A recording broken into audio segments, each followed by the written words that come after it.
तो दोस्तों नमस्कार, एक बार फिर से स्वागत है आप सभी का मेरे इस यूट्यूब चैनल में। आज हम फिर एक बेहतरीन टॉपिक के ऊपर चर्चा करेंगे और आज का टॉपिक रहेगा बैंको प्रोडक्ट्स इंडिया लिमिटेड। दोस्तों बहुत ही शानदार कंपनी है। कंपनी कितनी भी शानदार क्यों ना हो, अगर आपको निवेश करना है तो उस कंपनी के बारे में डिटेल जानकारी लेना बहुत ज़्यादा जरूरी है। तो चलिए दोस्त, पहले कंपनी के बारे में जानते हैं कि कंपनी करती क्या है, किस तरीके से काम करता है।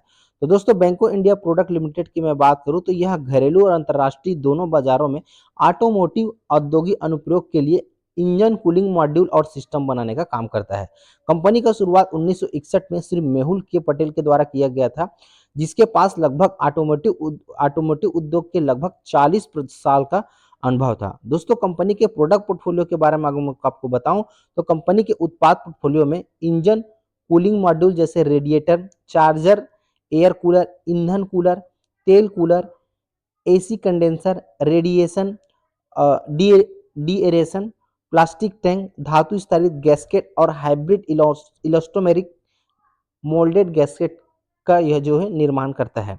और इसका उपयोग कहाँ पे होता है, तो कंपनी जो है इस प्रोडक्ट्स का जो उपयोग है वो कंपनी के इंजन कूलिंग मॉड्यूल और गैस्केट आंतरिक दहनक इंजन में कुशल प्रदर्शन के लिए महत्वपूर्ण माने जाते हैं।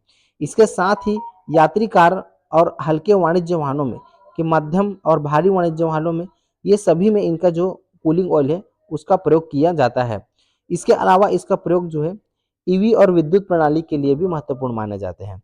दोस्तों कंपनी की अगर मैं राजस्व ब्यौरा की बात करूं तो ओईएम के माध्यम से, मतलब ओरिजिनल इक्विपमेंट मैन्युफैक्चरिंग के माध्यम से कंपनी 55 से 60% तक का जो है रेवेन्यू जनरेट करता है। आफ्टर मार्केट 15% तक का रेवेन्यू जनरेट करता है और निर्यात से, एक्सपोर्ट से 30% तक का रेवेन्यू जनरेट करता है। तो काफी शानदार चीज है। कंपनी बाहर में भी जो है अपना व्यवसाय को बहुत बेहतरीन तरीके से कर रहे हैं। और इनके ग्राहक कौन है, इनके ग्राहक का भी नाम सुन लीजिए। अशोक लेलैंड हो गया, Eicher, Mahindra, Godrej, Tata, TVS, Swaraj Mazda, JCB, John Deere. तो ऐसे बड़ी बड़ी कंपनियां जो है इनके स्ट्रॉन्ग ग्राहक बेस पे हैं।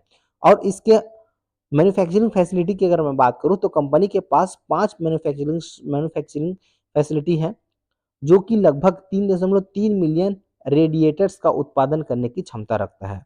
कंपनी की अगर मैं डिस्ट्रीब्यूशन की बात करूं दोस्तों, डिस्ट्रीब्यूशन नेटवर्क की अगर मैं बात करता हूं तो 6 बिक्री लॉजिस्टिक कार्यालय जो है भारत में है इनके पास। और इसके अलावा विदेश के लिए नीदरलैंड रेडिएटोरियन फैक्ट्रीज बोला जाता है, एनआरएफ के नाम से। ये 80 देशों में एक्सप्रेस डिलीवरी की सुविधा के लिए पूरे यूरोप में 19 गोदाम संचालित है। तो इस प्रकार से इनका बाहर के लिए भी काफी बहुत ही शानदार सुविधा कंपनी ने किया हुआ है। तो इस प्रकार से दोस्त कंपनी का काम रहा है और कंपनी इस प्रकार से अपने नेटवर्क को चला रहा है। तो चलिए अब इसके कंपनी के फिनेंशियल के बारे में चर्चा करते हैं, किस प्रकार से इनका जो है फिनेंशियल है।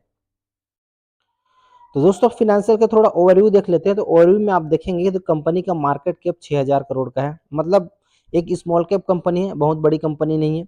और कंपनी का जो करंट शेयर प्राइस 839 रुपए का है। 52 वीक हाई 840 रुपए, 52 वीक लो 505 रुपए है। तो दोस्त आप देख रहे हैं कि गिरते हुए मार्केट में यहाँ पर बहुत सारे शेयर जो है अपने 52 वीक लो पे आ गए हैं और आज अभी अगर मैं बात करूँ तो कंपनी अपने 52 वीक हाई पे खड़ा है। तो इससे बड़ी बात और क्या हो सकता है, कंपनी का बिजनेस और कंपनी का जो भी कार्य चल रहा है, कंपनी का अर्निंग्स वगैरह है वो किस प्रकार से, यहीं से आप अंदाजा लगा सकते हैं। चलिए फिर भी आगे डिटेल तो जानना पड़ेगा। कंपनी का अगर अभी स्टॉक पी बात करेंगे, शेयर का पी बात करेंगे तो 17 का है।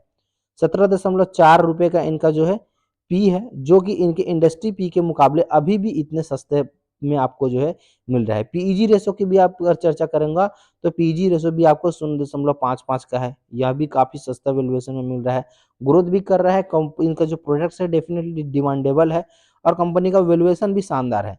आरओई और आरओसी पर अगर अब नजर डालेंगे तो देखेंगे कि 27% का इनका आरओसी है और आरओई 26.9% का, मतलब लगभग 27% का आरओई भी है। तो काफी शानदार है। फेस वैल्यू जो है 2 का है। अर्निंग पर शेयर आप देखिए बहुत ही शानदार है, 48.1 रुपए का जो है इनका ईपीएस है, अर्निंग पर शेयर। अगर कर्जे की बात करता हूं कंपनी के ऊपर तो मात्र 420 करोड़ रुपए का कर्जा है, जिसके अगेंस्ट में कंपनी के पास 1260-59 करोड़ रुपए का रिजर्व है, मतलब 100% डेट फ्री कंपनी है और इसके साथ जो है इनके डेप्ट के से अगर जो है बात करूँ तो 3 गुना इनके पास और जो है रिज़र्व है। डेप्ट को माइनस भी कर देंगे तो 2 गुना लगभग 8 लाख के आस-पास जो है 8 करोड़ के 800 करोड़ के आस-पास जो है इनके पास रिज़र्व बचेगा। अब इसके अगर मैं ग्रोथ की अगर मैं बात करूँ तो 3 साल में कंपनी का जो सेल्स ग्रोथ है वो 21.8% रहा है। 3 साल में कंपनी का प्रॉफिट ग्रोथ आप देखेंगे तो 34.3% का रहा है। तो यह भी काफ़ी शानदार है और इसके अलावा सबसे इम्पोर्टेंट चीज़ है कि कंपनी के प्रमोटर ने किसी भी प्रकार का प्लेज़ नहीं किया है अपने होल्डिंग्स को, अपने शेयर्स को। तो चलिए ये तो रहा, अब इसके बाद हम इसके प्रमोटर का होल्डिंग ही देख लेते हैं कि किस प्रकार से इनका प्रमोटर्स होल्ड करते हैं। तो आप देखेंगे कि प्रमोटर के पास लगभग 67.88% का होल्डिंग है। लंबे समय से सेम होल्डिंग है, मतलब प्रमोटर ने किसी प्रकार का अपना जो होल्डिंग कम नहीं किया है।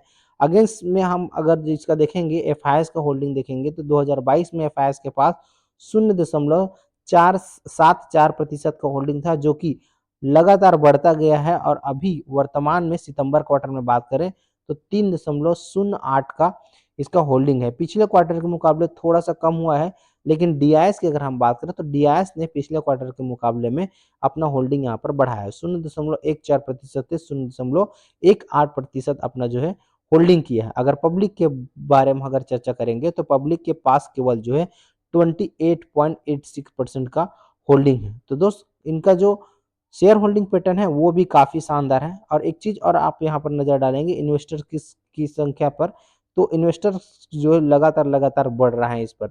अभी 58,795 इन्वेस्टर हैं, जो कि कभी यहाँ पर 43,257 इन्वेस्टर था और अभी जो है बढ़ करके जो है 58,795 इन्वेस्टर्स इस कंपनी पर हो चुके हैं।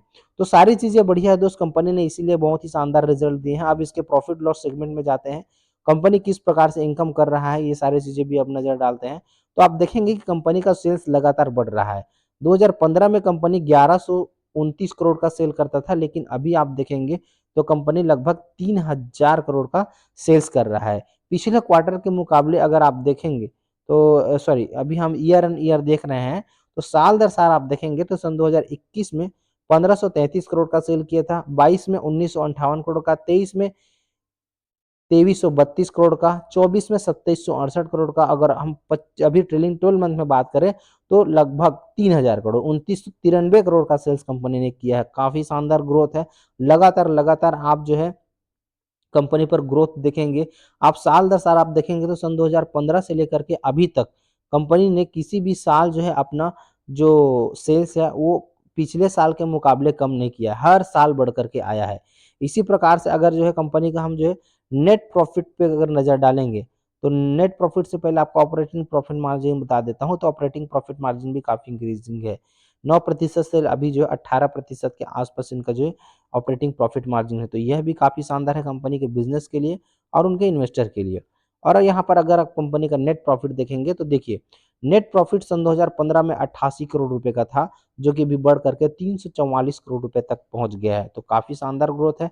पिछले साल के मुकाबले अगर हम बात करें तो पिछले साल जो है सॉरी फाइनेंशियल ईयर सन 2024 में ही 271 करोड़ था, अभी ट्रेलिंग 12 मंथ में 344 करोड़ है। 23 में 236 था, उससे पहले 22 में 152 करोड़ का था, उससे पहले 114 करोड़, उससे पहले था 77 करोड़, उससे पहले था 69 करोड़। तो लगातार ग्रोथ किया है कंपनी ने, काफ़ी शानदार तरीके से अपना जो है इनकम को भी बढ़ा रहा है, इन्वेस्टर भी जो है यहाँ पर काफ़ी बेहतरीन तरीके से रिटर्न मिल रहा है। तो दोस्त जानकारी कैसा लगा आप जो है कमेंट करके ज़रूर बताइएगा और इस प्रकार के और बेहतरीन जानकारी के लिए हमारे साथ जुड़े रहिए, चैनल को सब्सक्राइब कर लीजिएगा, बेल आइकन को हिट कर लीजिएगा ताकि इस प्रकार के वीडियो का नोटिफिकेशन आप तक आसानी के साथ पहुंच सके। Wish you all the best, thank you.